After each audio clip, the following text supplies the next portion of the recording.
I'm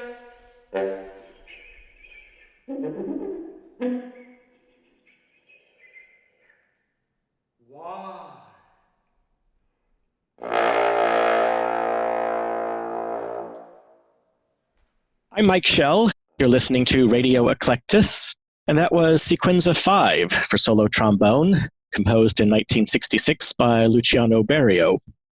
It was this piece that really set the standard for modern trombone writing, and along with Robert Erickson's General Speech, which was premiered exactly 50 years ago today in 1970, it's one of the two most famous compositions written for unaccompanied trombone.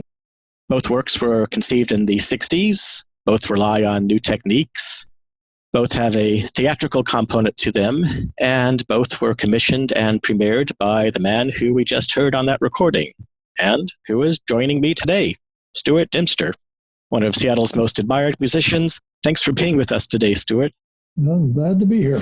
We're keeping an appropriate social distance under the circumstances of this interview, so we're not in the studio together. We're both at home, connected by the internet, and that might explain why the audio quality is what it is. But neither of us is going to get the other sick as a result of this interview. So, Stuart, I'd like to talk about Sequenza V, but I also want to set the stage for it. You were born in 1936 in Berkeley. I believe you were with the Army in Europe for a while playing trombone. How did the timing of your service and your schooling work out? Well, it was very important draft time when if you weren't going to school, you were going to be drafted. And so I went to school, undergrad, from 54 to 58. Was that in San Francisco? That was at San Francisco State. Okay. That's where I met Pauline, Oliveros, Lauren Rush, and Terry Riley. And Robert Erickson, too? Robert Erickson, too, although not as much until after I was in the Army. I was in the Army from 1958 to 1960, most of it in Germany, France, Italy, touring with the 7th Army Symphony, which was quite something when I think of what other people had to do in their military life. That was the main thing I did there, and then went back to San Francisco State as it turned out, and I decided to get a master's in composition. And you taught at the San Francisco Conservatory afterwards, yes? Yeah, that started in 1961 in the San Francisco Conservatory attic, where, lo and behold, the San Francisco Tape Center was founding itself in a little room at the end of the attic. And Ramon Sender was making bloops and bleeps in his little studio, and I was blatting and blopping with my students in the larger part of the attic. And we shared lots of talking time together, went between students and stuff. All of those names are going to come up again a bit later on. One name that is interesting, he was one of your students at the conservatory, and that was George Duke, keyboardist, and I believe the only musician who performed both with Frank Zappa and with Miles Davis. But possibly, yeah, I think so. And I encouraged him to get his degree on trombone because I thought the piano teachers there, and I think justifiably, probably wouldn't let him graduate unless he was doing classical music. So I think I helped him along that way. So this brings us into the 60s, and you were involved in commissioning music from a variety of composers for the trombone. And it was in the course of that the Berio Sequenza V came into being. Tell us a bit about how you got connected with Berio and how the piece came into being. It was Bob Moran who happened to be at Mills in a master's program there in 1961, and he said, Robert Moran, the composer and keyboardist and vocalist, who's still with us. He's still going strong. Robert Moran, he's about 6 months younger than I am. He had me come over to meet Berio. Thought I should, because Moran and I had started doing concerts together and became pretty good friends. And so that's how I got to meet him, and I played for him. And in doing that, I made a tape for him of various sounds, and then realized that was going to be a kind of a modus operandi for me to talk to composers and have this kind of a palette of color or information that one might use for composition for trombone. That's interesting. So your connection with Berio came in San Francisco when he was at Mills. And Robert certainly has some stories about Berio at Mills College, and we're not going to get into that here. There's a lot of those. Yes, that was another era. We'll just leave it at that. But the Sequenza V, of course, there are a couple of salient aspects to it. And one of them is its reliance on this new technique of multiphonics. Why don't you tell us how those work on the trombone? And I'm interested, is that a technique that you developed? Had Berio heard that kind of sound before he worked with you? I don't know that he heard it. He may well have, but when I went to the trombone workshops to do teaching, nobody knew how to do that. And that was what I often did, was teach people how to do it. Now, of course, it's a very common thing for just about everybody. You simultaneously blow into the instrument in the normal fashion while humming. Yes, and you have to get your humming to be loud enough and yet not get so much air moving that it makes the trombone too loud. And it produces combination tones along with the tone that you're producing in the normal fashion. So you hear multiple notes, hence multiphonics. Did you develop that technique on your own? Had it been used by any other trombone player that you're aware of beforehand? I can't imagine it being me that would have invented that. And especially if I look at didgeridoo tradition, it goes back 4,000 or is it 40,000 years. But I certainly was the one to do a lot of with it and try to make something of it as a technique. I guess my philosophy was that why do violins and cellists get a chance to do all kinds of double stops and other things that are pretty much using their whole palette of information that's available? Bartok really took advantage of that. And the trombone gets to do about one thing out of 800 possibilities in the symphony orchestra. Thank goodness for jazz to liven things up a little bit and help me along, let alone others. Well, it's true. You think about classical composition, let's say, for the trombone, and it's so conservative. It wasn't until Schoenberg's Peleus and Melisande that a simple glissando was called for in written music. You would think that technique would have been salient for hundreds of years, going back to the sackbuts, the late medieval instruments.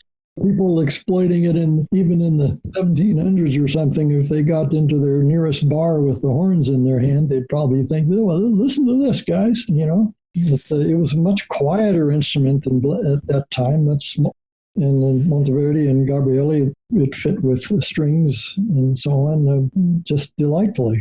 Well, I apologize for that diversion, but it does set up this emphasis on modern technique that you're associated with. You literally wrote the book on this, your textbook, which was published in 1979, The Modern Trombone, a definition of its idioms. And you talk about techniques such as multiphonics. And I want to talk about circular breathing a bit later. But there was a term that was used at that time, the new virtuoso. Eric Saltzman used that term. Was there a guiding philosophy that connects people like you and your colleague Globokar, the European trombone player who also performed Berio Sequenza, not to mention Bill Smith on clarinet and Bert Turetsky on bass, and I guess Gozzoloni on flute, Heinz Holliger on oboe, vocalists like Roy Hart and Joan LaBarbera. Was there a reason why it was in the 60s where all of this came out, all of these new techniques for all of these different instruments? I think there's always parallel developments around the world. I was just going to say the late Bill Smith, who died on Leap Day, which I thought was a nice touch, had the earliest, as far as I know, of development of multiphonics on orchestral instruments. He was 10 years older than me. When I was doing it, there was at least talk of multiphonics, but I really got into trying them and playing them, and I had an old Webcore tape recorder that I was playing into, and I'd hear these odd sounds of how can there be that really low C on that when I was playing a C above, and that's when I really began to learn about combination tones. That was in education already. That was when I was still in high school. I didn't know it was going to change my life in the commissioning of pieces and other fallout. Besides the emphasis on multiphonics, there's another aspect of the Berio Sequenza that is salient. There's a bit of a literary reference in there. Do you want to talk about that and how that came to be? Well, there's the clown, Grock, who was so well known in Europe. Berio tells the story. When he was a boy around 10 or 11, he lived near Grock's villa in Italy and used to go and steal fruit. And then he saw him perform, and he was so impressed that he stopped stealing fruit from Grock's trees. Yes, sure, very sweet. And there's some footage of Grock that people can see on YouTube. And Grock did play the piano. He often did some musical humor. And at least part of his shtick was to turn to the audience and say, "Warum?" Why? why is all these misfortunes happening to me? Yes. So the Grock angle was Berio's idea. Yes, the why of life. And the whole piece is developed around that. And you hear it at the beginning, it's the oop, oop, wah, wah, wah, wah, beep, wah, beep, oop, wah, wah, wah, why, and it develops that way throughout the piece.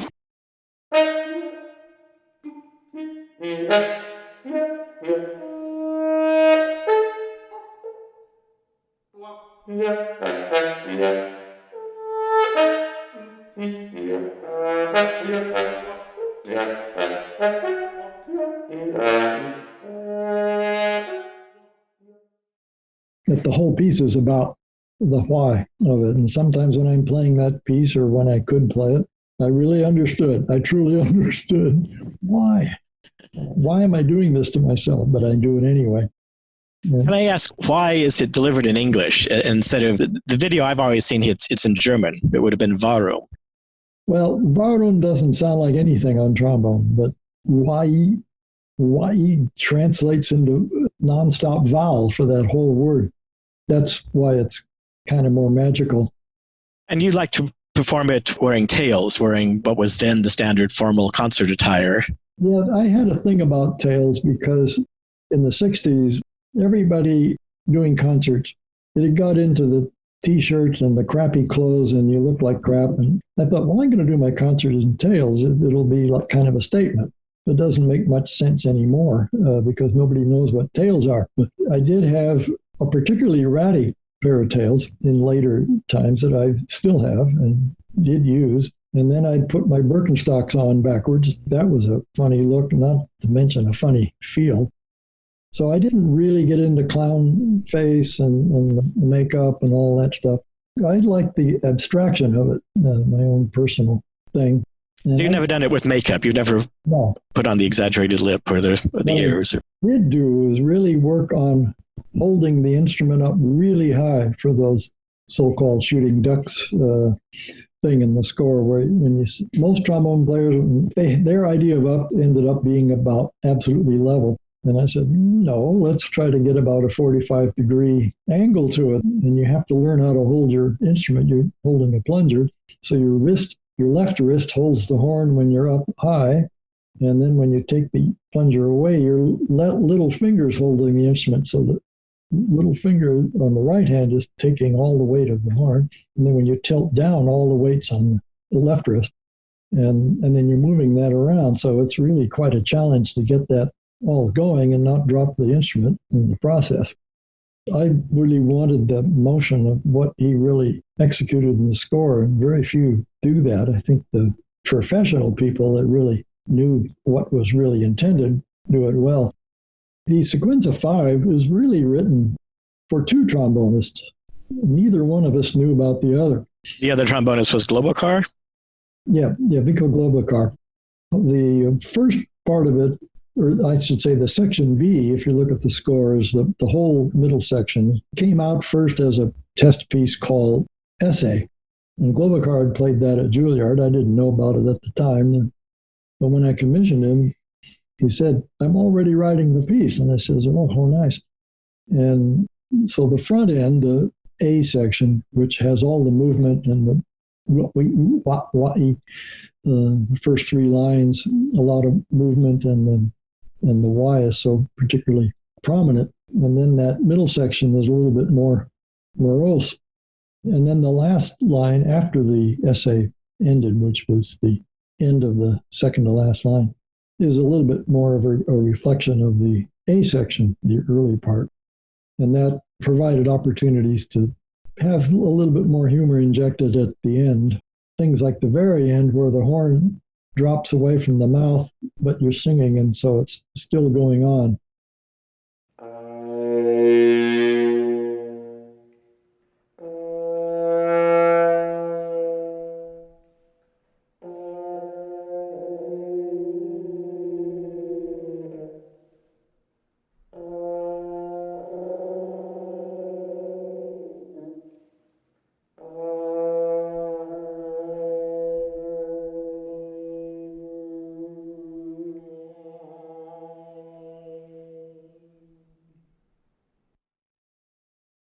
You're listening to Radio Eclectus, coming to you live on KHUHLP Seattle, 104.9 FM, streaming worldwide at hollowEarthRadio.org, and available on demand 24/7 at Mixcloud.com, usually starting on Fridays after our weekly broadcast. My guest today is Stuart Dempster. Because of the social distancing parameters now in effect to stem the flow of the coronavirus, we are not in the studio together. We are recording this interview by the internet, so I apologize for the sound quality. We're hooked up to computer consoles a few miles apart. That should be adequate social distancing. Now, not every piece that you commissioned was as radical as the Berio Sequenza. There was a piece you commissioned from Andrew Imbrie, who was a contemporary of Berio and Erickson, also Boulez. He was of that generation. He taught at Berkeley for many years. Tell us about this piece. It's called Three Sketches. It's for trombone and piano. Yeah, it's a really lovely piece. I'd always liked his music. He was very traditional, even though he was a modern composer. But what was really interesting, he found 3 or 4 new music techniques. He wanted to have a trill in the bass clef register, and there was no way to really do it and have it sound like anything. And I says, well, look, it was too low for a conventional lip trill. Yeah. Right. So I suggested, well, all we need is a really well-placed multiphonic in there, a step. And that's what we did. Maybe a D and an E, let's say. We'll hear that pretty close to the beginning of the piece, yes? Yeah. It comes, not a lot of them, but there's a few that are obvious. Then they sound quite trill-like. Let's check that out, shall we? 3 Sketches by Andrew Imbrie. Pianist is Kevin Anirudh, performed by trombonist Stuart Dempster on Radio Eclectus.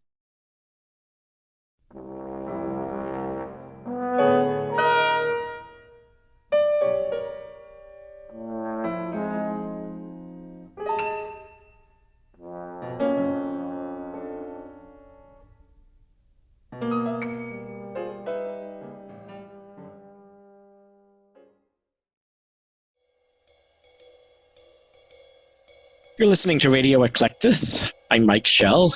That piece was 3 Sketches for trombone and piano, composed by Andrew Imbrie.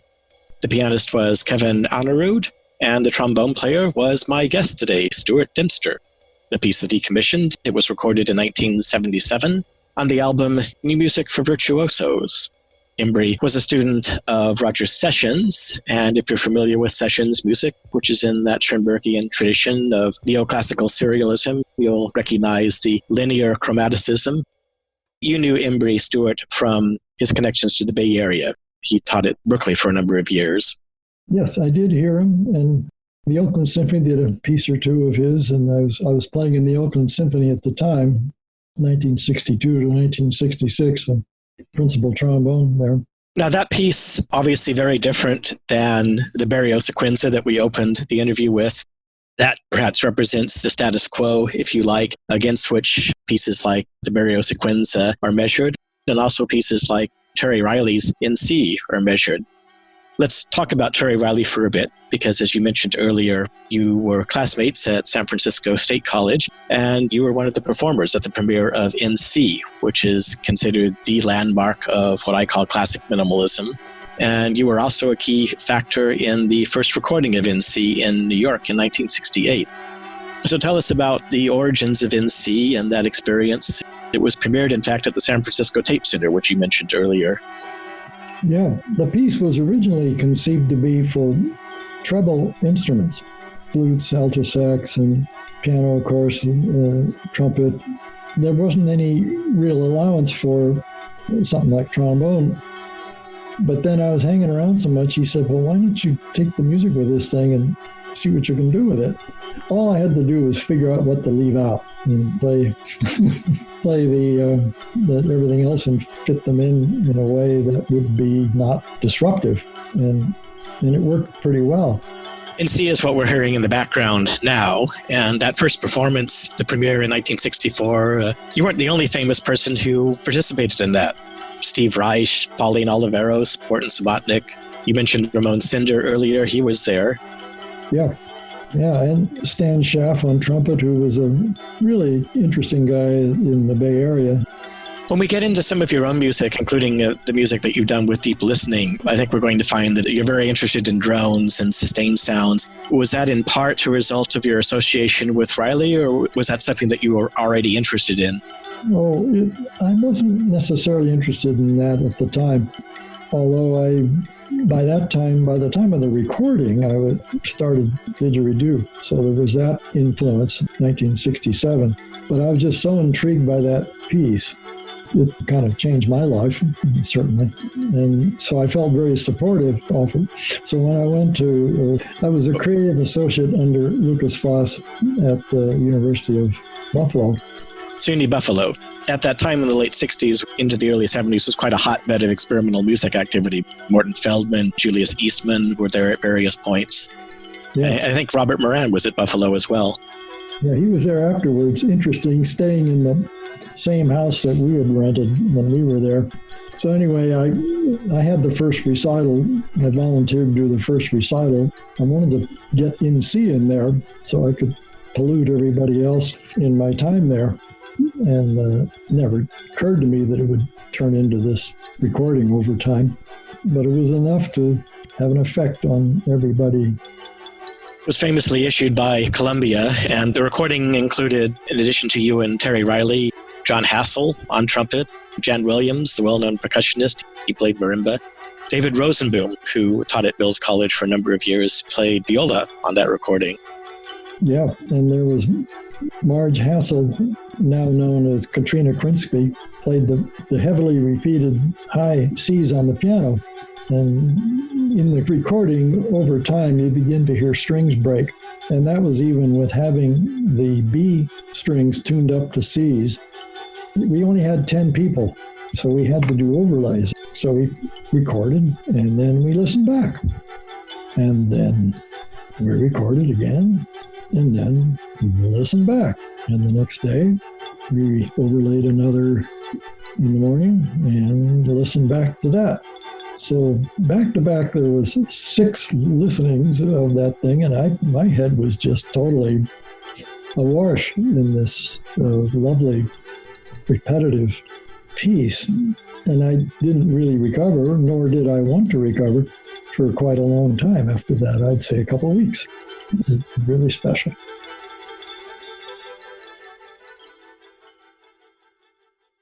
So you mentioned learning the didgeridoo, and you were one of the first North Americans, certainly, to pick up that Australian Aboriginal instrument. Robert Erickson had one of these instruments. We call it a didgeridoo. It turns out that's not an actual Aboriginal name. Oh, did you?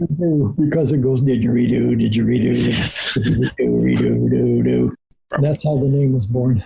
Did you learn the instrument in Australia? No. I got to Seattle in 1968 to teach, and lo and behold, there was a fellow here named Monty West, also known as Sean Cahill in later life. And he was a linguist who had been with the Aboriginals for 2 years, living with him in his linguist studies, and had picked up a little bit of didgeridoo. So he must have worked in the north, because the instrument is specific to a certain part of Australia in the Northern Territories where you have the right kind of buccal. Although I've been told there that bamboo was used before the eucalyptus. Well, the bamboo was used in Mornington Island. I have that. The rest of Arnhem Land is really various kinds of eucalyptus. There's about 200 species of eucalyptus in Australia, so that's not terribly helpful, but there's 2 in particular where the white ants eat out the center of the wood, and they do it rather elegantly, actually, and they made didgeridoos out of that. I think it comes from those years when they have the big monsoons and they can't eat for 2 or 3 days. And if you play a lot of didgeridoo, it's actually a form of nutrition. I proved that to myself by accident doing my sound massage parlor when I played 18 concerts in 6 days. That included didgeridoo. I lost interest in eating, but all my body processes kept going. You mentioned that after playing didgeridoo, you feel good, unlike playing the trombone, which can exhaust you.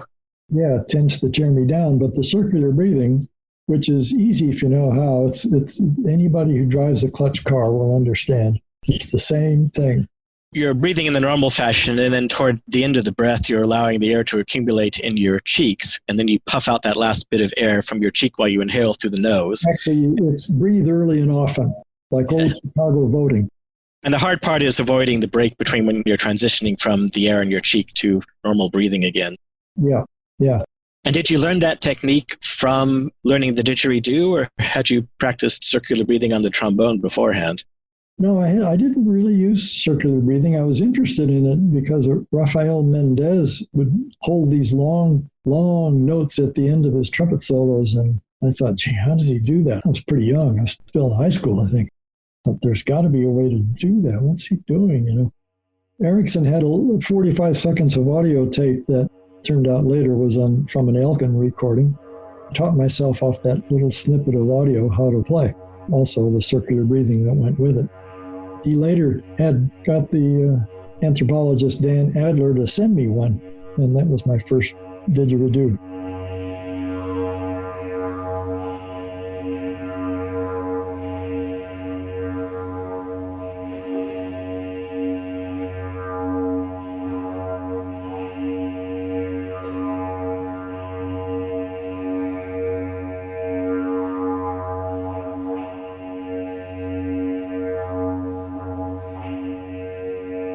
That's an excerpt from Didgeridervish that we've been hearing, played on the didgeridoo by my guest, Stuart Dempster, recorded in November 1983 at On the Boards here in Seattle, and available on Stuart's solo album by that name, On the Boards.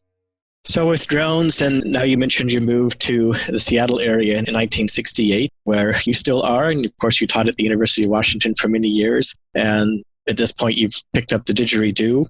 I'd like to move to Deep Listening Band, which ties those factors together. And why don't we start by hearing a track from the very first Deep Listening Band album, which is called Deep Listening. We'll hear the track Nike from that 1988 album.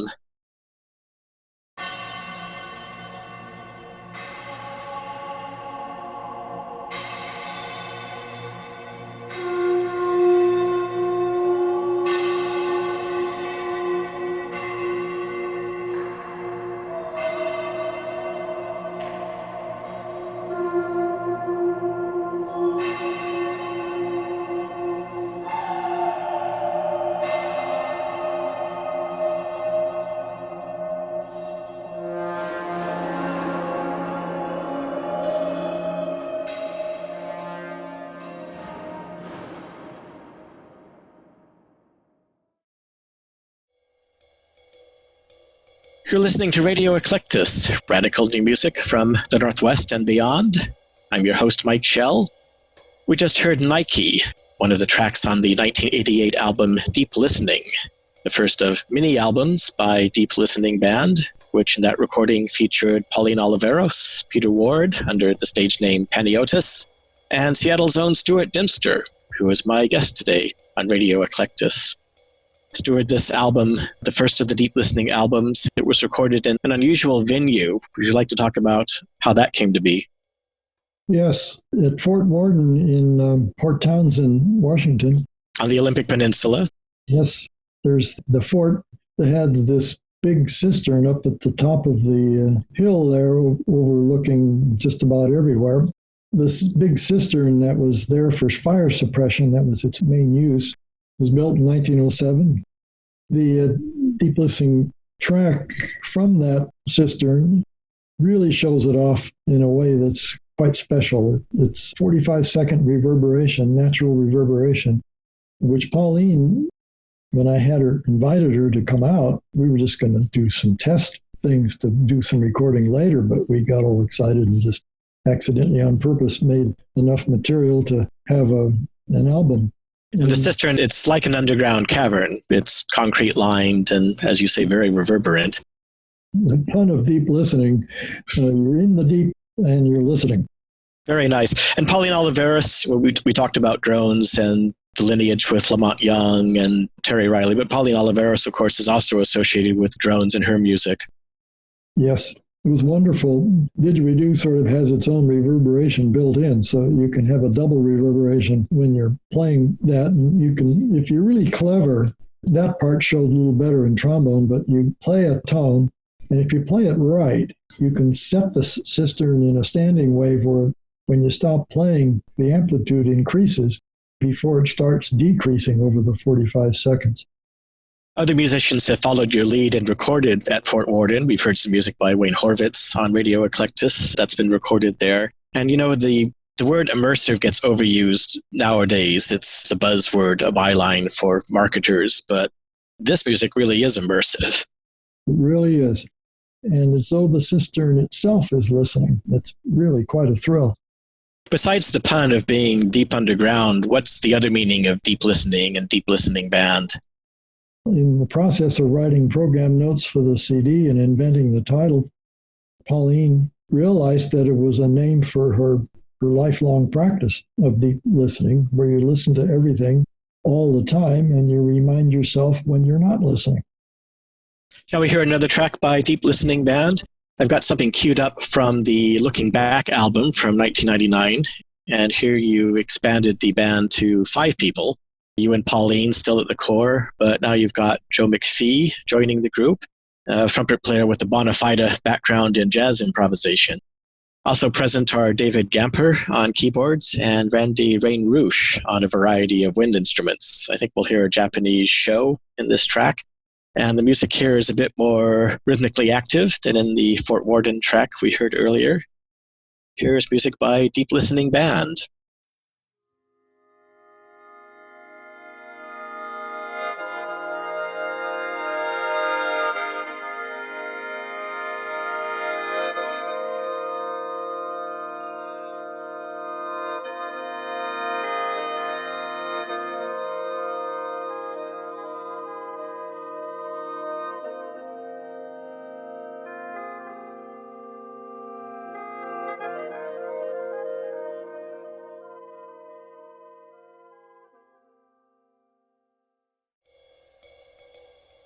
We heard a track from Deep Listening Band that came from their album Looking Back, recorded in 1999, with Pauline Oliveros, David Gamper, Joe McPhee, Randy Rain-Rouche, and my guest, Stuart Dempster, on trombone. You're listening to Radio Eclectus. I should point out, I'm Mike Schell, your host, and Stuart Dempster is joining us via the internet at an appropriate social distance of a few miles. Neither of us are in the studio as we record this. We've been deeply listening to deep listening, and much of it is droning music. And what's also notable to me about your work in general, not just with deep listening, is that you seem to have this preference to let sounds be what they are, accepting them as they come, accepting the environment as it comes. And you did a project in 1989 here in Washington that seemed to epitomize that, called SWAMI. Would you like to tell us about that? SWAMI stands for State of Washington as a Musical Instrument. I toured as much of the state as was reasonably possible. My favorite place I think I went in all of this was in Mickleton, Washington, where there's this kind of slate wall that you could, I blew the conch on it, and it would get these sweeping woof, woof sounds. But if you're walking on the slate that's broken down, it's like walking on a loosely constructed xylophone. And that's what we're hearing in the background now. Some of these field recordings that you recorded in these unusual acoustic environments in Washington State. Yeah.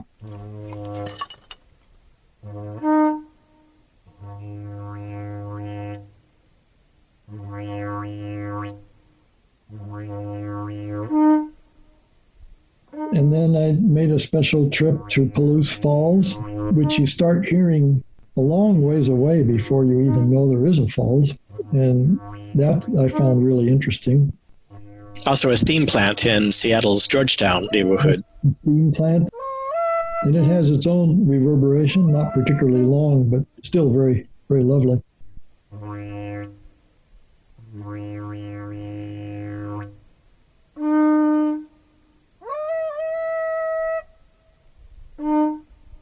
Well, it's nice to hear these excerpts from it, which I don't believe have seen the light of day in a number of years. Yes. It seems to epitomize a lot of your lifelong interests. It's kind of a sonic geography of our state. Yeah, well, I seem to be naturally listening to all kinds of stuff as a little kid and taking it in and making note of it that I was listening. I didn't realize how unusual it was until much later when I was in school and people didn't know what the heck I was talking about. And by the time I got to college, I didn't know Pauline ahead of that, but we got to know each other. And Pauline and Terry Riley and Lauren Rush, we were a support system for Pauline when all the other composers would leave the room, when her work would come up, because there was just something really, and things were really interesting going on. The discussions with those three people, very wonderful professor, Dr. Wendell Otey, O-T-E-Y, was just so welcoming. Stuart Dempster is my guest today, trombonist, didgeridoo player, composer, longtime resident in the Seattle area, over 50 years, in fact, and a longtime faculty member at the University of Washington. Thanks for being with us. Would like to go to the Robert Erickson piece, General Speech, since it's the 50th anniversary of its premiere, April 9th, 1970 at DePaul University in Chicago, that we're celebrating today. You want to introduce the piece, and then we'll listen to it. The interesting thing I think about General Speech is that you're hearing an abstraction of a piece when it's processed through a trombone player's normal activities of doing vowels and consonances of all kinds. Robert Erickson, who did all these vowels in his piece for 5 trombones, there's a lot of vowel sounds. And that's how I started learning a real use of vowels. And then from that, he got interested in doing a speech. Of course, MacArthur was the perfect person because he had this slow way of talking. He was kind of a figure that was kind of 9 feet tall, and even in American society, and even in Japan, for that matter, right after World War II. So it was this complete persona that we thought that he could compose for. And I mean, we didn't know whether we end up going to jail or just what, but it was the retirement speech he gave at West Point, the duty, honor, country speech. And his wife, Lenore Eric Alt, designed a costume and lighting, and she painted the day glow on an old band hat that I had, so it made it look like a general's thing, and we bought medals. So I had a lectern, and the black light was making the medals shiny, but it was in full light, like it was a bright sunshine parade field. But at the very end of the piece, the lights all go out, and there I am in just day glow. And then I fade away. I go down really slow behind the lectern. Of course, that's actually stolen from the speech from that comes from the other speech. Old soldiers never die, they just fade away. But it was too good to pass up, and so we had that. I had this fake crystal water pitcher in glass that we used to pour water in the places in the score where that's done. And we do have audio of his speech. I think most people, when they imagine the speech, they imagine Gregory Peck delivering it in the biopic film, which came out a few years after General Speech in 69 and 70. But the speech is also considerably condensed in the piece. It took him a half an hour to deliver the entire speech, and the piece is only about 6 minutes long. Yeah, and you hear the water glass in the recording. It all adds to the sense of the grandeur, as it were. And there again, I wore tails with the medals on them and all that, rather than a military uniform. I thought there again, the abstraction for me was more useful. It's the only trombone piece that you can't see an arrangement made for piano or for harp. The piece is essentially a famous General MacArthur speech given through the trombone, and it's similar to the sound those of us of a certain age associate with those peanut television specials in the 1960s and 70s, where the voice of the adult teacher at elementary school was delivered through a trombone with a plunger mute. Yeah, if you go even earlier, you find it in the Dagwood Bumstead radio shows. Oh, Blondie, Blondie, the comic strip. You hear it, Dagwood, wah, wah. Come into my office, wah, wah, wah, wah, wah. And that's a muted trombone, very similar to the authority figure that you never see in the Peanuts cartoons. Let's hear it. General Speech by Robert Erickson, performed by Stuart Dempster on Radio Eclectus.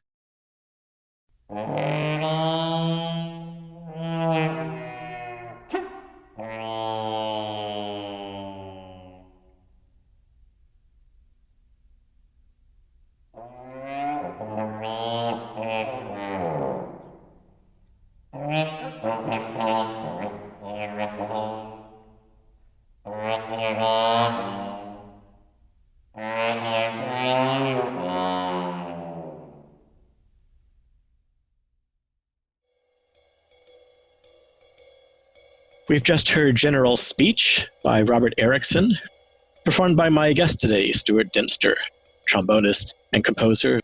The piece essentially consists of General Douglas MacArthur's 1962 speech to the cadets at West Point, delivered through a trombone.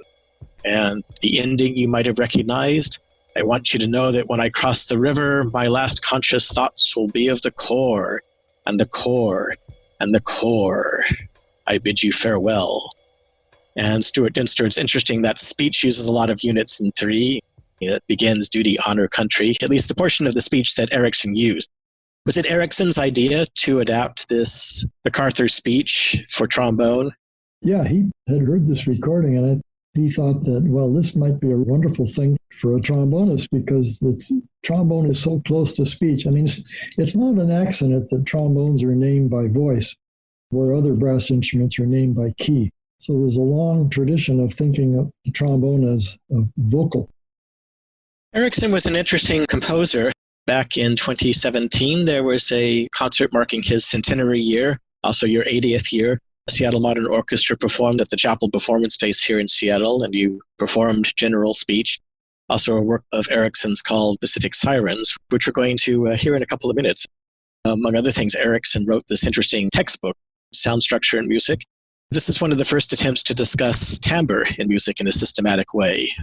There have been hundreds of music textbooks written about pitch and a handful about rhythm. And Erickson's textbook, it shows its age. It's true, it was written at the very beginning of the age of digital sound synthesis, but it still has a lot of thought-provoking information for electronic musicians. 1975 is the publication date. He talks about how the timbre of a typical musical instrument changes over a single note, which is something that we didn't understand very well in the 50s and 60s. The characteristics of instrumental and vocal vibrato, for example. This is one of the first books to actually get into, well, what we might call deep listening of that aspect of sound. We often complain in this country about the dismal level of support for artists and musicians. Erickson's centenary passed without a whole lot of notice. And I wonder, if listening to a work like Pacific Sirens, if he had been a European composer, if he might have had a stature more like Kaya Sariaho or Jonathan Harvey. He wrote very similar music, characterized by slow-moving blocks of massed sound by drones. And if part of his obscurity is just his misfortune of being American. Yes, I think at that time especially, and when his centennial came along, I was amazed at how little response there was. The only one I know of is the one that was done with the Seattle Modern Orchestra, which I thought was really special. Well, let's listen to Pacific Sirens for voices, acoustic instruments, and electronic sounds, and let's see if it reminds you of Sariaho or Harvey or some of these composers associated with IRCOM. Performers will be Seattle Modern Orchestra, conducted by Julia Tai, with Solaris Vocal Ensemble, led by Giselle Wires. The live performance captured at the aforementioned Double Portrait concert held on March 11th, 2017 in Seattle in honor of Robert Erickson's 100th birthday and Stuart Dempster's 80th. Thank you once again, Stuart Dempster, trombonist, composer, one of the most beloved musical figures in Seattle. Thanks so much for being our guest on Radio Eclectus. Well, very much appreciated. You're welcome. Pacific Sirens by Robert Erickson on Radio Eclectus.